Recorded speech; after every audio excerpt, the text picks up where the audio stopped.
ఓం సూర్యాయ నమః.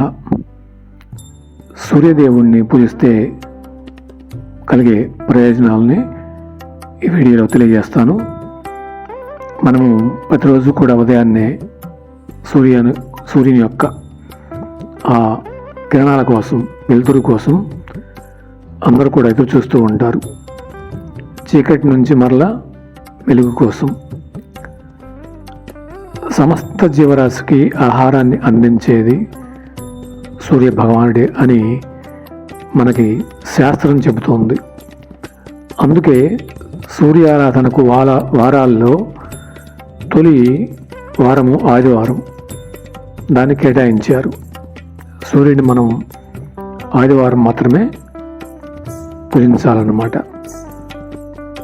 ముందుగా సూర్యునికి ఆర్ఘ్యం ఇచ్చి పూజ ఆరంభించాలని మనకి శాస్త్రం చెబుతుంది. ఆదివారం రోజు చేసే సూర్య ఆరాధన కోటి రెట్లు ఫలితాన్ని ఇస్తుంది. ప్రతిరోజు కూడా కాలకృత్యాలు తెచ్చుకొని స్నానము ఆచరించి ఒక రాగి పాత్రలో జలాన్ని తీసుకొని సూర్యునికి ఎదురుగా నిలబడి 3 సార్లు దోసిట్లో నీళ్లు పోసుకొని ఆర్ఘ్యం ఇవ్వాలి.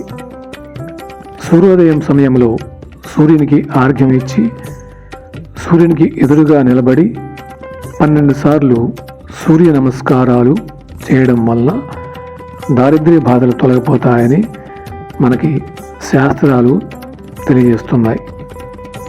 అనంతరం సూర్యునికి ఇష్టమైన పాయసాన్ని నైవేద్యంగా పెట్టాలి. ఆదివారం సూర్య ఆరాధన చేసేవారు నియమ నిష్టలతో ఉండాలి. ఆ రోజు మద్యము, మాంసము అలాంటివి స్వీకరించకూడదు. బ్రహ్మచర్యం పాటించాలి.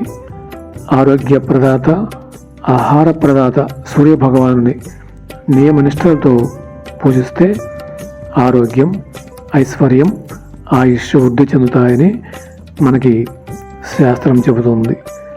ఈ విధంగా మనం ప్రతిరోజు కూడా సూర్య భగవానుని పూజిస్తే మనకి ఈ ప్రయోజనాలు కలుగుతాయి. వీడియో నచ్చితే లైక్ చేయండి, షేర్ చేయండి, కామెంట్ చేయండి. కొత్త వారైతే మన ఛానల్ని సబ్స్క్రైబ్ చేయండి. మరొక మంచి వీడియోతో మరలా కలుద్దాం.